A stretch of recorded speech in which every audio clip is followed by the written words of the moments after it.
Is your Amana AC remote not working? Don't sweat it. The most common causes are simple to fix. First, replace the batteries with fresh ones. This solves the issue 90% of the time.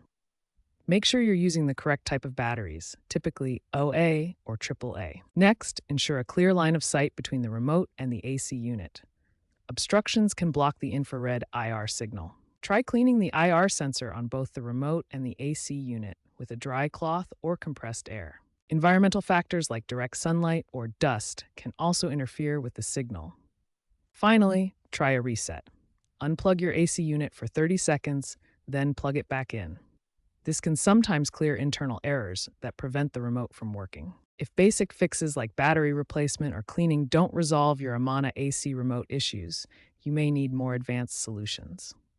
Start with checking if you have a universal remote and ensure it's programmed correctly. If your remote is still under warranty, contact Whirlpool for a replacement. This is especially important if your unit was affected by the 2025 recall due to capacitor flaws in the circuit board.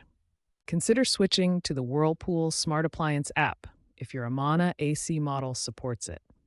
Most units manufactured after 2023 include this feature, allowing you to control your AC directly from your smartphone. This smart alternative is becoming increasingly popular, with 65% of new Amana ACs now featuring app-enabled remotes for convenient control. For older Amana AC units without smart features, replacing the entire remote unit may be necessary.